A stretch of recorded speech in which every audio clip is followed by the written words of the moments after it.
집중 분석 이슈타임 시간입니다. 자, 이번 주 최대 이벤트인 미국 대선과 관련해서 이슈타임 특별하게 준비했는데요. 자, 오늘은 이데일리 증권시장부를 이끌고 계신 이데일리 권소연 기자 모셨습니다. 안녕하십니까? 네, 안녕하세요. 자, 오늘 이슈와 관련한 뉴스부터 확인해 보겠습니다. 자, 이데일리 기사인데요. 트럼프냐 바이든이냐 미 운명의 날 밝았다라는 제목입니다. 제46대 미국 대통령을 뽑는 대선의 날이 밝았다. 미 대통령이 누가 되느냐에 따라 글로벌 외교 안보 지형 및 주가, 실물 경제 등 경제가 요동칠 수밖에 없는 만큼 한국을 비롯한 전 세계의 시선은 이미 미국 워싱턴을 향하고 있다라는 내용입니다. 자, 판세는 아직 오리무중이고요. 두 후보 중 누가 대통령이 돼야지 우리나라, 한국에 유리할지 아직 가늠하기가 좀 어려운 상황입니다. 어쨌든 여러 가지 의견이 나오고 있는데 누가 되든 미국의 탈중국 기조와 보호무역주의가 지속할 것이다라는 전망은 공통적인 의견인 것 같습니다.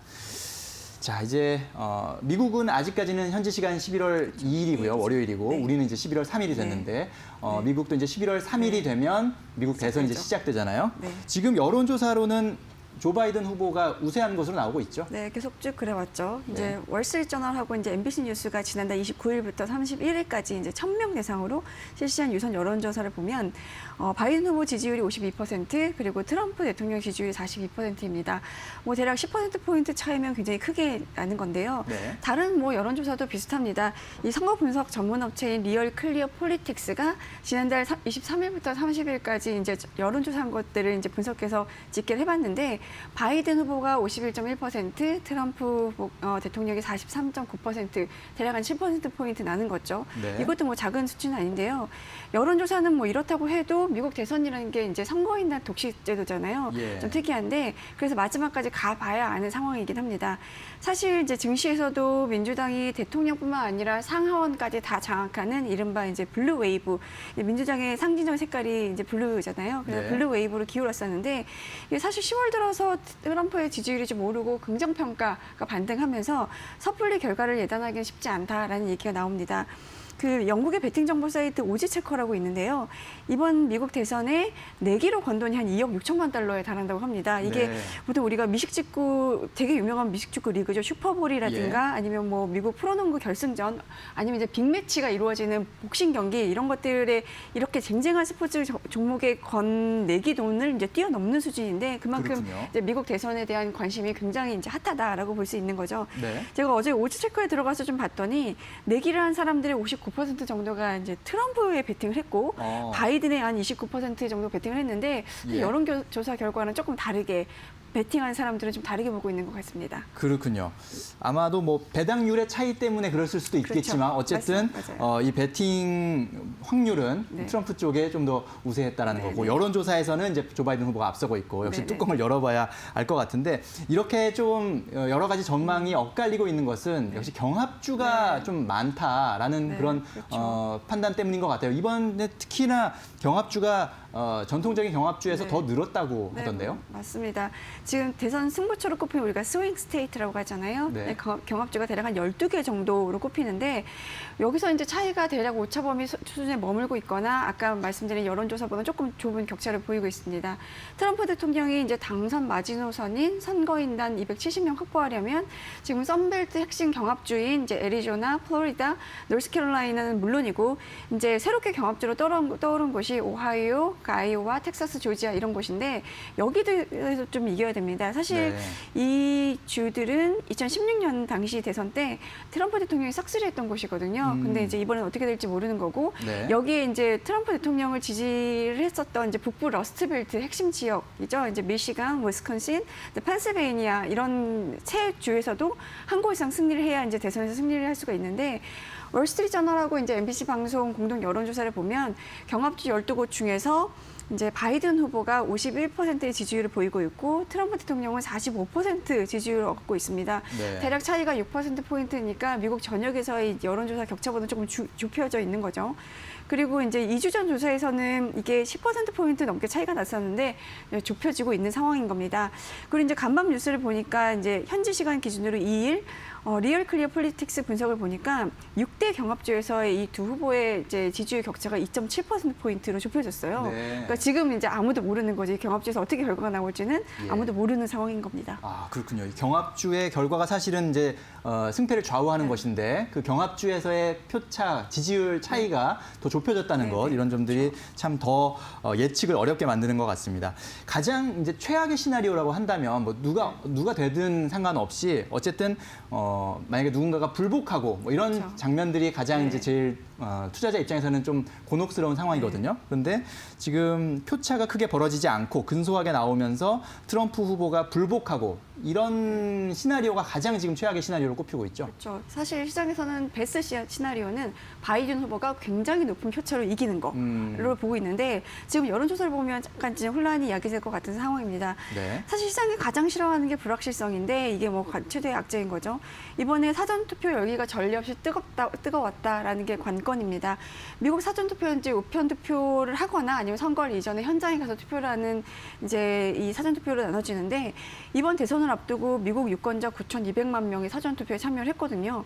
이게 2016년 대선 때는 사전투표자가 4,700만 명이었는데 이 수치 이제 2배를 넘어선 겁니다. 네. 그리고 그때 당시 대선 총 투표자가 1억 3,900만 명이었는데 지금 사전투표 인원이 그때 한 66% 이상이면 굉장히 높은 수준인 거죠. 예. 사실 올해 이제 코로나19 때문에 미리 이제 우편 투표라든가 사전에 투표장에 가서 투표하는 비중이 확 높아진 건데 우리나라는 사실 총선이든 대선이든 선거를 치르면 그 앞에서 이제 사전 출구 조사를 하잖아요. 그러니까 네. 투표하고 나오신 분들한테 누구 찍었냐고 물어봐서 그거를 이제 집계해서 발표를 하고 그런 출구 조사로 대충 윤곽을 알 수 있고 이 개표 결과는 뭐 그날 그 다음날 새벽 정도면 이제 알 수가 있는데 그렇죠. 미국도 사실 약간 그랬거든요. 근데 이번에 우편 투표 비중이 확 늘어나면서 이제 결과가 한참 늦어질 수도 있다라는 얘기가 나오는데요. 예. 주마다 이제 선거 규정이 좀 다른데 그 규정에 따라서 우편투표 개표 작업이 대선 당일부터 시작이 되는 이제 것도 있고 이제 사전에 미리 개표를 하는 작업도 있는데 예. 미시간이나 펜실베이니아주 같은 경우가 선거 당일 이후 도착한 우편투표도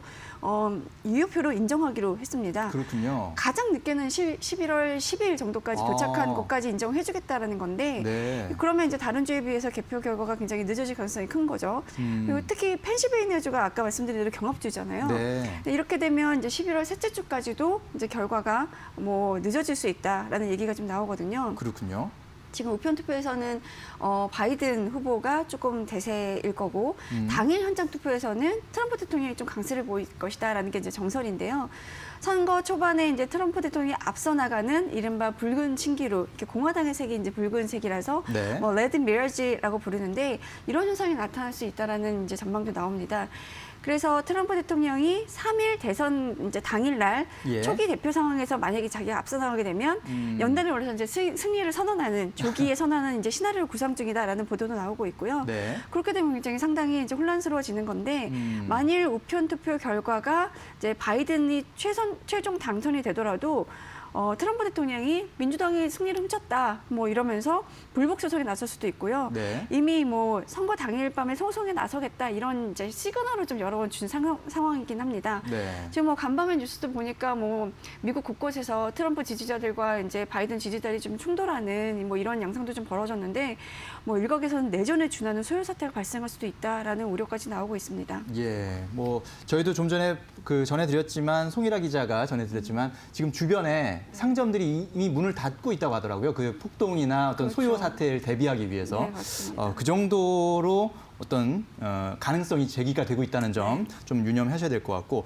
만약에 실제로 불복을 하게 되면 어떻게 되는 겁니까? 뭐 2000년에 뭐 기억하실 것 같은데 이제 엘고어와 조지 부시가 붙었던 대선에서도 비슷한 상황이 불거졌는데요. 네. 그때 고어 후보가 선거 결과에 불복해서 이제 플로리다주로 재검표하자 이렇게 좀 그러니까 문제 제기를 했었고 이 논란이 한 달 넘게 이어졌었습니다.